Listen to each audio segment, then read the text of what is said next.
E quais outros marcadores também são muito importantes? Porque o VO2, por exemplo, é um que eu julgo não óbvio, digamos assim. Porque tem coisas meio óbvias, né? Cintura, circunferência abdominal. Mas o que mais que a pessoa pode ver até para fazer um diagnóstico e entender se ela está no caminho de uma vida longeva e com qualidade, ou se simplesmente vai existir por um longo tempo, mas trancada em casa porque não pode fazer nada? Vou começar talvez por 3 habituais, depois a gente fala alguns de laboratório, talvez. 3 habituais, a gente até conversou no podcast com Wesley.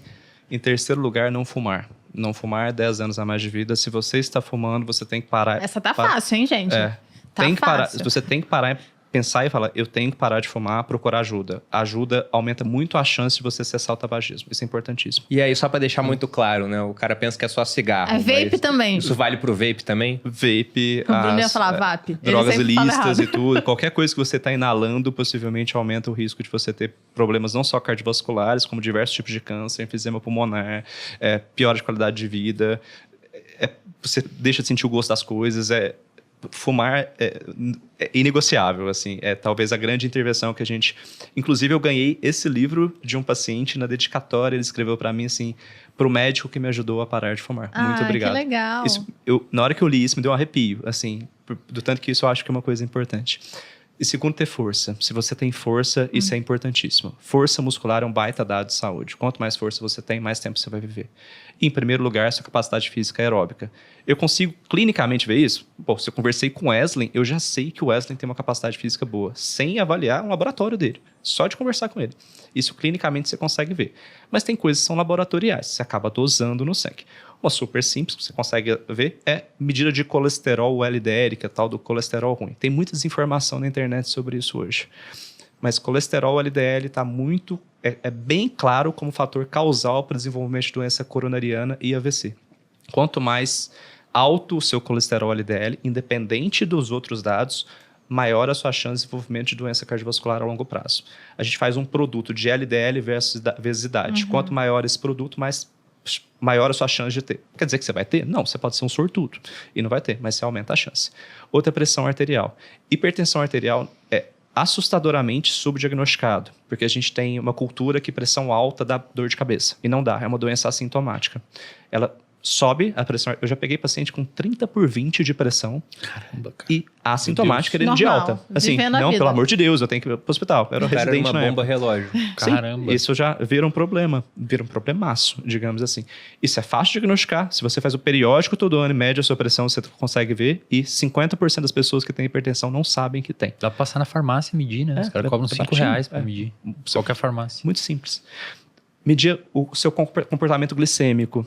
Tem pessoas que têm características genéticas que, per si, já vão aumentar a sua glicemia. Existe, talvez, alguns tipos de diabetes que têm componente genético. E o próprio colesterol também tem um componente genético importante. Eu tenho triatleta, mulher que faz maratona em 2 horas e 45, que tem LDL aumentado no consultório. Você fala assim, treina mais? Come direito, 8% de gordura? Então, existe um fator genético nessas coisas da mesma forma. Lembrando, a gente é feito para ter a reprodução aos 30 a 35 anos de idade. A doença cardiovascular vai manifestar depois disso. Ou seja, o gene passa. Ele passa de geração para geração, o gene de ter colesterol aumentado e tudo mais. O Peter Attia gosta muito de falar sobre a ApoB, né? A apolipoproteína B é como se fosse a capinha de celular que está ao redor do LDL. Ela parece ser um marcador um pouco mais específico. Por que a gente fala sobre LDL? Eu gosto de falar mais sobre LDL no Brasil, que é mais fácil de você dosar. Nos Estados Unidos a ApoB está muito, talvez aqui em São Paulo é muito fácil de dosar, a gente acaba dosando para os nossos pacientes no consultório, mas não é todo lugar que tem para dosar aqui no Brasil. Então a gente transfere essa informação para o colesterol LDL, que é o colesterol ruim, entre aspas. É ruim de chamar de colesterol ruim, mas a gente usa isso. Outro dado importante, da mesma forma, a gente acaba avaliando é triglicérides. E triglicérides a gente não tem muita medicação que ajuda a reduzir, não. Até reduz, mas fácil, né, gente? Dá pra Corta o seu pãozinho, a massinha. Dieta, exercício. 2. Juro, eu acho que faz em 10 dias você resolve isso. Com 20 anos ela tinha um triglicerídeo muito alto. Um triglicerídeo de 400, do nada. Aí falaram que era emocional. Sei lá se era, eu não mas sei aí os valores de referência. O valor de referência é 150. Do nada, enquanto ela comia leite moça no exame de sangue. Não, hoje meu triglicerídeo é 50. É o normal, 70, varia entre 50 e 70, porque eu faço uma dieta um pouco mais baixa em carboidrato, mas uma pessoa normal é abaixo de 150, né? Sim, assim, Provavelmente ter menor do que 100 é melhor, assim, mas 150 é o valor de referência lá no laboratório. Que você vai tirar 150 se for em jejum, 175 se você tiver comido. Hoje eles têm esse parâmetro se você tiver se alimentado da mesma forma. Então tem essa variabilidade. Outra coisa que você pode pegar é dividir o seu triglicérido sobre o HDL. Se tiver em torno de 2, tá bom. Se tiver entre 2 e 4, já tá começando a ficar alteradinho, mas ainda tá aceitável. Se mais do que 4, principalmente maior do que 6, alerta. Possivelmente você tem mais chance de desenvolvimento de diabetes, de doença cardiovascular e até de mortalidade com isso. Peso é muito importante. Obesidade é um fator de risco cardiovascular. O que é fator e o que é marcador? Marcador é quando eu vejo o cara tem isso, ele tem mais chances de desenvolver doença, mas mudar esse fator, esse isso, digamos assim, não vai mudar a chance do cara ter evolução desfavorável. Na obesidade, se você trata a obesidade, você reduz a chance do paciente morrer. Assim, eu não estou falando de, não, ele vai ficar mais satisfeito com o corpo, não. A gente está falando de mortalidade. Ele vai ter menos infarto, ele vai ter menos AVC, ele vai ter menos osteoartrite, ele vai ter menos diabetes, ele vai ter menos doença de colesterol, ele vai ter menos pressão alta.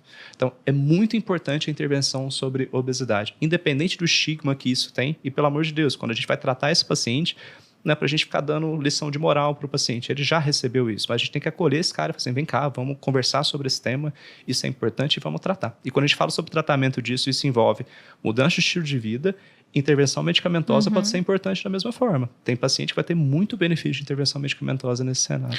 Eu colocaria mais duas coisas nessa lista, que é melhorar sua capacidade de memória de trabalho. Perfeito. Você ficar resolvendo problemas até a idade avançada, e aí até entra um pouco naquilo que você comentou do sujeito ficar recluso em casa e não ter esse tipo de desafio durante a vida.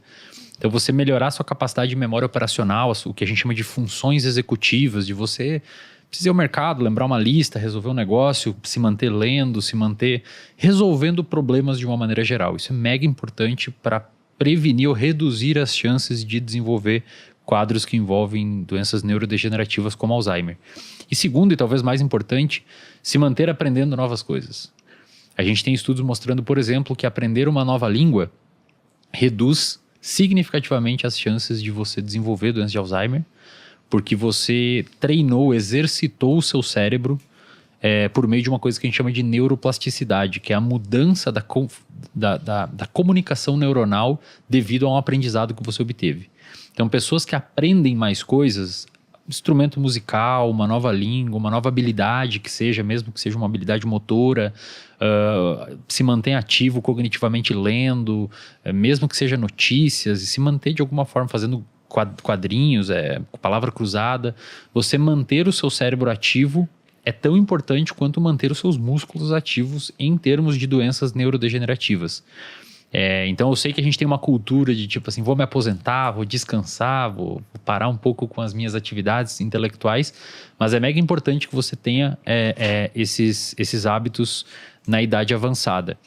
E é bem interessante também, considerando longevidade com qualidade do ponto de vista cognitivo e intelectual, que você tem uma variabilidade de leituras. Existem até alguns estudos se eu não me engano, com as freiras de Notre Dame, mostrando que, dependendo do nicho de feiras que você avaliar a incidência e a prevalência de doenças de Alzheimer, elas têm mais chances de desenvolver isso do que a população normal, quando você faz um match por idade e controla. E a hipótese que se cria em cima daquilo é que elas leem as mesmas histórias a vida inteira. E as freiras é uma população muito boa de estudar, porque é um grupo controle muito bom. Não fumam, não bebem, dormem no mesmo horário, vivem do mesmo jeito. Claustro, né? Então, é interessante que você... aí talvez entre a grande importância de você ter hobbies cognitivos, né? Você não é um cara, você é da medicina, mas você gosta de ler sobre filosofia, você curte entender sobre geografia, você é um intelectual que gosta de acompanhar política, você lê outras áreas para você se manter cognitivamente desafiado. Porque se você for ler só sobre cardiologia ou longevidade, para ele vai ver as mesmas coisas, os mesmos estudos, os mesmos marcadores, os mesmos nomes. Agora, se ele se aventurar num livro de filosofia, por exemplo, ele vai ter que estudar outras épocas e vai trabalhar melhor o cérebro dele de outra forma. Então, além de todos os itens que você comentou, eu adicionaria esses dois. Você se manter resolvendo o problema na idade avançada e tentar sempre aprender coisas novas. Isso é mega importante para a sua saúde cerebral. Talvez tenha um desafio legal. A gente na medicina fala uma frase bem interessante. O que você responderia que você é se você não respondesse sobre a sua profissão? Perfeito. E isso talvez seja o desafio disso, né? O que você faz além disso, né? A gente tem muito buscado isso. A gente tem uma população, na minha profissão, per si, burnout pra caramba, faz um monte de coisa, fica dentro do hospital o dia inteiro, dorme muito pouco e tudo. Só que a gente tem buscado outras estratégias para isso. Pô, vamos fazer alguma coisa, começar a marcar uma corridinha aqui, eu compito natação, vou competir natação, vou fazer outro. Isso parece ser importante.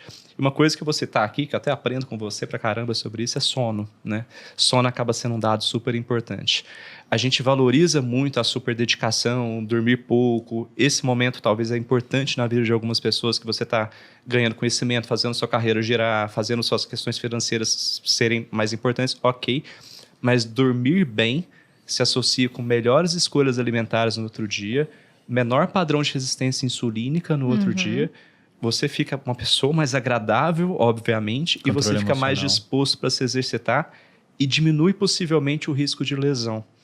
Você vai estar mais concentrado no que você está fazendo. Se for fazer um tiro, se for fazer uma carga alta na musculação, a sua concentração vai ser mais importante. Sem contar a parte da metabolização das emoções. Que O controle emocional, assim... Exatamente. Uma das maiores concordâncias, tal qual o exercício físico é importante para a saúde metabólica, uma das maiores concordâncias em termos de psiquiatria é a importância do sono.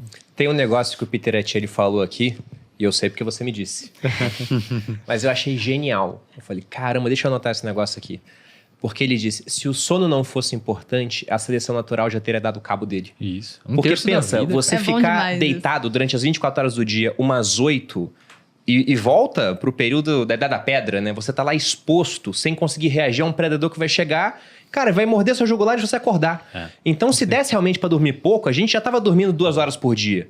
É que não dá. Esse período é hiper importante. É inegociável. Se não fosse importante, cara, já tava limado da história. Aquele ser humano que conseguia dormir 2 horas ao invés de 8, ele tinha deixado descendentes e não um cara que dormiu 8 horas. Exatamente. Eu falei, cara, isso aqui eu nunca tinha visto antes. Você fica 1/3 da vida dormindo, cara. Sim. Olha o número de tempo que você passa dormindo. Você pega um leão, é 16 a 20 horas, né? Como ele é o topo da pirâmide alimentar ali.